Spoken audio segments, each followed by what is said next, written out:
Hi guys, good afternoon. So இதையும் serial review பார்த்துடலாமா? அதுக்கு முன்னாடி நம்ம சேனலை சப்ஸ்கிரைப் பண்ண மறந்துடாதீங்க. லைக் பண்ணுங்கள், ஷேர் பண்ணுங்கள், கமெண்ட்ஸ் பண்ணுங்கள், சரிங்களா? ஸோ இதையும் சீரியல் எனக்கு எபிசோடு எப்படி போச்சு? நான் சொன்ன மாதிரியே ஆச்சுங்களா? அதுக்காக நான் உடனே டேரக்டர் அந்த மாதிரிலாம் நினச்சிக்காதீங்கப்பா, சரியா? இல்லை டேரக்டருக்கு வந்து சொப்பு கொடுக்குறாங்க அப்படின்னு இது பண்ணிடாதீங்க, சரியா? அதில் நீங்களே வந்து ஒரு நாடகம் ரொம்ப இன்வால்மெண்ட்டாக பார்த்தீங்கன்னு வச்சுக்கோங்களேன், நீங்களே அதுக்கு கதை, திரைக்கதை, வசனம், டைரக்ஷன் இது எல்லாமே எழுதிடலாம். ஏன்னா இப்போ எடுக்கிற நாடகம்லாம் அப்படி தான் இருக்குது கைஸ், உண்மைதானே? ஸோ நான் சொன்ன மாதிரியே ஆயிடுச்சிங்களா? ஸோ எல்லா பழியுமே பாரதி மேலே தான் உழுக்கும். அவன் தான் பொறுப்பு ஏற்றுக்கணும், அவன் மேலே தான் தப்பு, சரியா? ஸோ என்ன நடக்குது அப்படின்னா, அந்த கல்யாணம் நடக்கிறத காமிப்பாங்க இல்லையா? உடனே நம்ம பாரதி வந்து முடிவு பண்ணிவிட்டு சரி உட்கார்றா அப்படின்னு சொல்லி தாலியை கட்ட வச்சிடறான். தாலியை கட்டிடுறாங்களா? பச்சத்தையை போட்டு தாலியை கட்டிட்டு நேராக வீட்டுக்கு கூட்டிகிட்டு வரா. உடனே இங்கே காமிக்கிறாங்க. இங்கே என்ன அப்படின்னா, ஓ சூப்பர், வெல்டன் அப்படின்னு சொல்லிட்டு சுதாகர் வந்து எல்லாத்துக்கும் மூல காரணம் பாரதி, உங்களுக்கு நீங்கள் நான் என்னமோ நினச்சேன், நீங்கள் வேறு லெவலாக இருக்கிறீங்க அப்படின்னு சொல்லி சொல்லுவான். அதுக்கப்புறம் மித்தா இருந்துட்டு நீ கம்முன்னு பேசாமல் இருந்தேன், பாரதி எதுக்கு இது பண்ணிக்கிட்டே இருக்கிற, அபி பண்ண தப்புக்கு பாரதி என்ன பண்ணுவாங்கன்னு சொல்லி இவ சொல்கிறான். ஏன்னா அவள் தான் வாசுக்கிட்ட ஒரு தடவை வாங்கி கட்டியிருக்கல, அதனால பாரதி ஏதாவது சொல்லிடுவோம், பாரதி மேலே ஏதாவது பிரச்சனை வரும், நம்ம வாசு வேற உள்ளேருந்து வெளியே வந்துடுவான்னு சொல்லிட்டு அவள் பயப்படுறா. மித்ரா பாரதி ஏதாவது சொல்கிறது கூட அவள் பயப்படுறா இப்போலாம், சரிங்களா? அதனால நம்ம அண்ணங்கிட்ட ஏதாவது சொல்லி அவனுக்கு ஏதாவது பிரச்சனை வருமோன்னு சொல்லிட்டு அவங்க அண்ணன் நம்ம அப்படியே அடக்க பார்த்துறா, பார்த்துக்கோங்க, சரியா? அதுக்கப்புறம் என்ன நடக்குது? நான் தான் சொல்லலையா கேஸ், அபி வந்து வேற மாதிரி, சரியா, தன்னோட காதலுக்காக வேற மாதிரி இறங்கி அடிக்கிறாப்புல, சரியா? என்ன நடக்குது அப்படின்னா, தாலியெல்லாம் பிடிச்சி இழுக்க வர்றான் சுதாகர் வந்து, தாலியெல்லாம் பிடிச்சி இழுக்க வர்றான், மனவை போட்டு மறுபடியும் அடிக்கிறான். என் புருஷன் அடிக்கிறதுக்கு நீ யாரு, உனக்கு மரியாதை இவ்வளோதான் அப்படின்னு சொல்லி என்னமோ பேசுகிறா. ஏன் தாலியை நீ பிடிச்சி இழுத்தேன்னா ஓன் பொண்டாட்டிகளுக்கு தாலி இறங்கிற அப்படிங்கிறா. இதெல்லாம் கொஞ்சம் ஓவர் தான், சரியா? ஏன்னா அவள் அன்னிக்காரிக்காக மரியாதை கொடுத்து பேசியிருக்கலாம், அந்த இடத்துல அது கொஞ்சம் ஓவராக தான் எனக்கு பட்டுச்சுங்க. உங்களுக்கு ஏதாவது தோணுச்சுன்னா நீங்கள் கமெண்ட்ஸில் சொல்லுங்கள், சரியா? என்னதான் இருந்தாலும் அம்மா இல்லாத குழந்தைங்க ஒரு அண்ணியாக இருந்து எவ்வளோ தூரம் உங்களை வளர்த்து விட்டு எவ்வளோ அந்த மீனா வந்து பார்த்துருப்பா, அவளை வந்து அப்படி மரியாதை இல்லாமல் பேசுகிறது வந்து தப்பு தானே? அதுக்கு வந்து அபி வந்து ஒரு புளி கூட சாரியே கேட்கல. அப்புறம் மாடிப்படி இறங்கி வந்து எல்லாம் கொட்டிக்கிட்டு இருப்பாங்க கேன்டீன் டைனிங் டேபிளில்.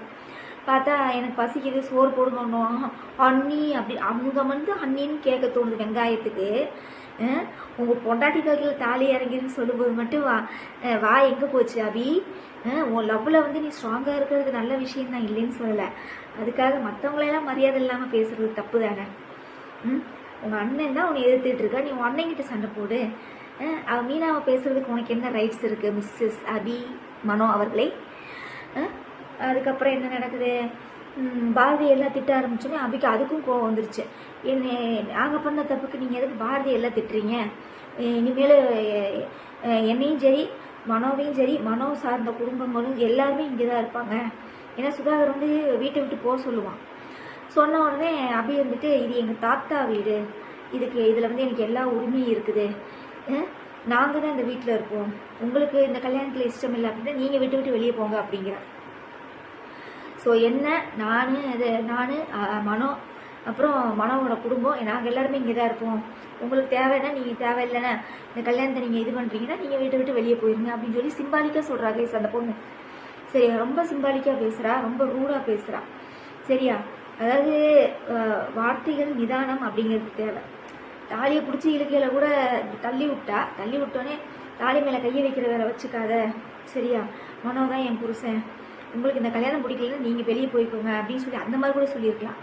உடனே தாலியை தொட்டேன்னா ஓம் பொண்டாட்டி கழுத்தில் இருக்க தாலி இறங்குன்னு சொல்கிறதுக்கு இவ யார்? அப்போ அவங்க அண்ணன் என்ன வேணாலும் பண்ணுவாளா இவ?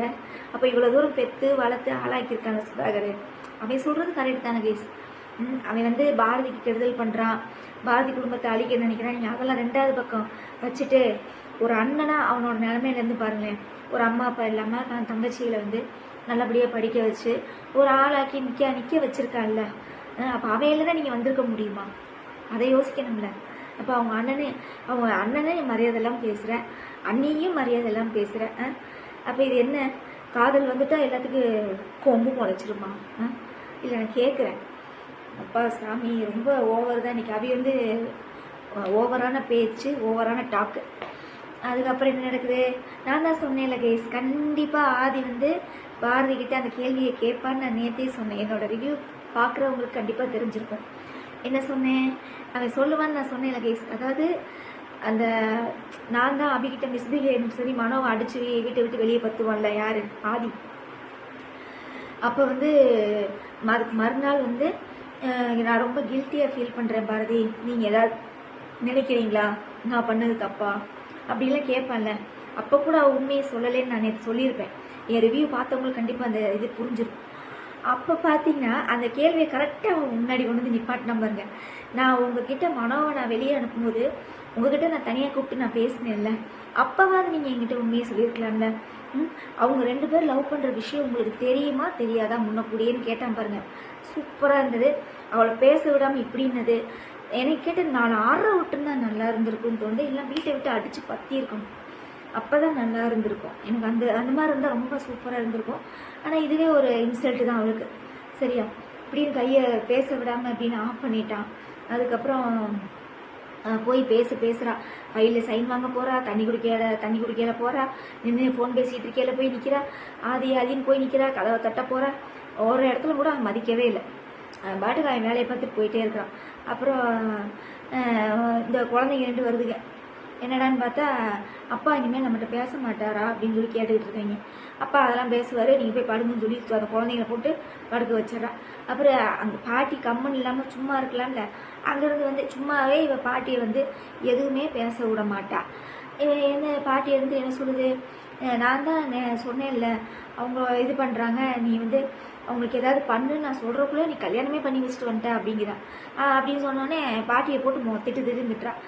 ஏற்கனவே கடுப்பில் இருக்கிற, நீ பேசாமல் இருங்க பாட்டி அப்படின்னு சொல்கிறான். சரியா? உடனே அதாவது கைஸ் அவள் சொல்கிற ரீசன் நீங்கள் நல்லா கவனிச்சு பாருங்கள். யாராவது இதை ஏற்றுக்குவாங்களா? அந்த பொண்ணு கையாக இருக்கிறேன்னு சொல்லிச்சாமா, பயத்தில் தாலி கட்ட வச்சுட்டாலாமா. ஏன் கைஸ் நான் ஒன்று கேட்குறேன், இவ ஒரு புத்திசாலி, நான் ஏன் இவளை பூமுட்டேன் அப்படின்னு சொல்கிறது இப்போ தெரியுதுன்னு பாருங்களேன். கோயிலுக்கு வந்தேன், சரியா? கல்யாண கோலத்தில் நிற்கிறத பார்த்துட்டேன்.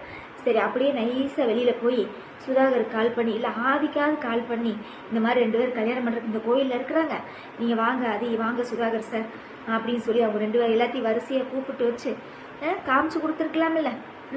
இல்லை நீ சுதாகர்கிட்ட கூட சொல்ல வேணாம், ஆதிக்கிட்ட சொல்லியிருக்கலாம்ல. இந்த மாதிரி 2 பேரும் கல்யாணம் பண்ணுறதுக்கு உட்காந்துருக்காங்க ஆதி, நீங்கள் வாங்க அப்படின்னு சொல்லியிருக்கலாம்ல. இப்போ தெரியுதா கேஸ் நான் ஏன் இவ்வளோ கூமுட்டைன்னு சொல்கிறது? இது கூமுட்டை தான் கேஸ், இது ஒரு சரியான கூமுட்டைங்க. சும்மா ஆள் அப்படியே நல்லா நீட்டாக சாரீ கட்டிக்கிட்டு மேக்கப் அள்ளி போட்டுக்கிட்டு சும்மா நடிக்க வந்துட்டாங்க இவங்கெல்லாம். ஐயோ சாமி, ஒர்த்தே இல்லை.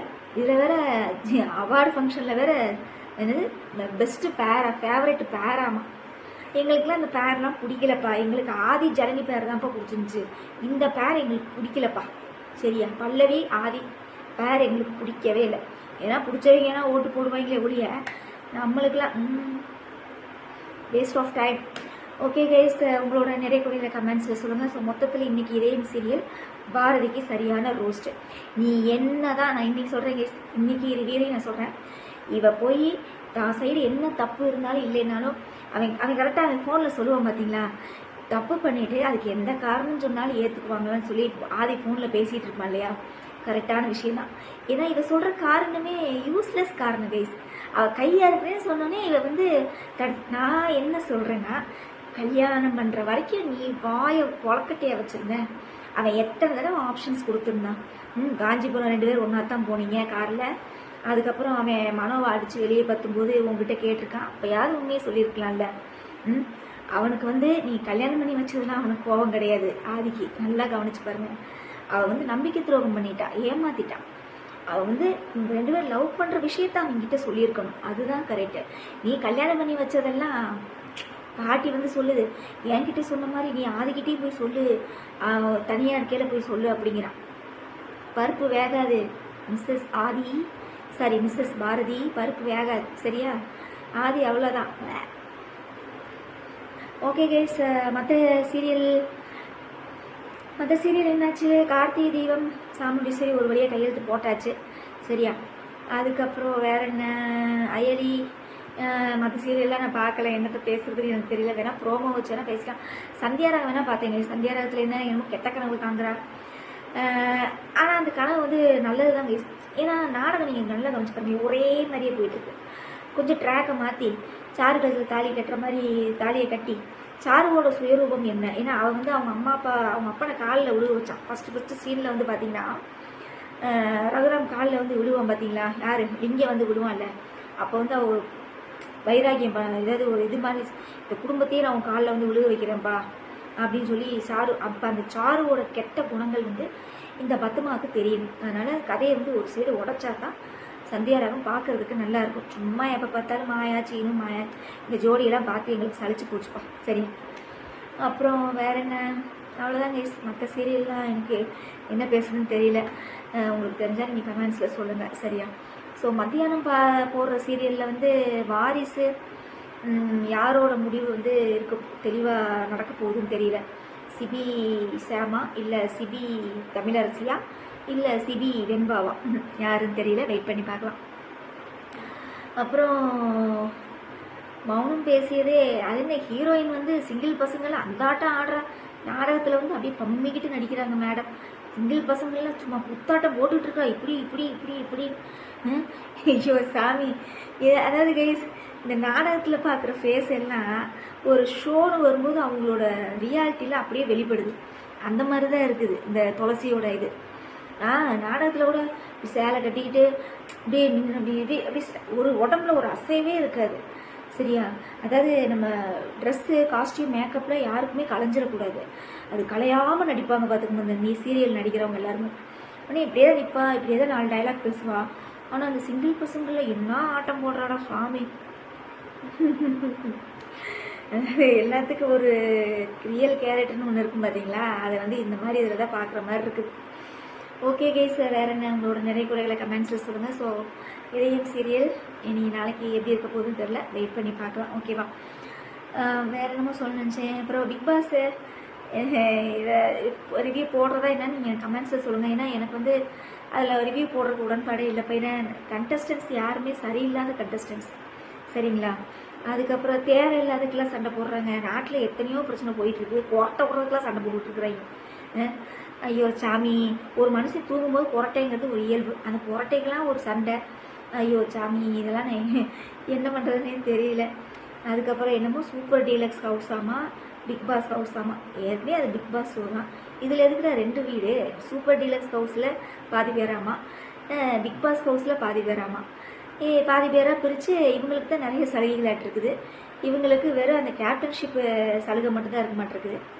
அப்புறம் இவங்க எந்த வேலையும் செய்ய மாட்டாங்களாமா, இவங்க தான் எல்லா வேலையும் செய்யணுமாம்மா. அப்புறம் பாட்டு போடுறாங்க காலையில், ஒருத்தனுக்கு கூட ஆட தெரியல.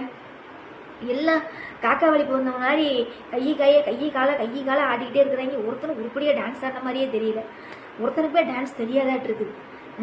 தயவு செய்து சொல்கிறப்பா, இந்த பிக் பாஸ் ஷோவை பிக் பாஸ் 10லேயாவது இப்போ நயனை வந்து சொதப்பிட்டீங்க. மக்கள் வந்து யாரும் பார்க்குறதா, ஏன்னா நான் ப்ரோமோனே கீழே கமெண்ட்ஸ்லாம் பார்த்துட்டு தானே இருக்கிறேன். பிக் பாஸ் இந்த தடவை யாருமே பார்க்க மாட்டாங்க, அதான் உண்மை. சரியா, அப்படியே பார்த்தாலுமே மண்டப்பைத்தி முடிச்சு தான் தெரியும். ஏன்னா அந்த மாதிரி தான் இருக்குது அந்த கண்டஸ்டருக்கு மூஞ்சினும் அந்த கொடுக்குற கண்டென்ட்டுக்கணும். அதுக்கப்புறம் பிக் பாஸ் 10வது லைஃப்பில் ஒரு ஸ்டேஜுக்கு முன்னேறணும்னு நினைப்பாங்க பாருங்கள். நல்ல ஒரு கண்டஸ்டன்ஸாக பார்த்து போடுங்க பிக் பாஸ் 10லேயாவது. சரியா, 8 வந்து பிக் பாஸ் 8 வந்து எப்படியோ ஓட்டிட்டாங்க. 9 ஓட்டுறது ரொம்ப சிரமம். சரியா, ரொம்ப ரொம்ப சிரமம்.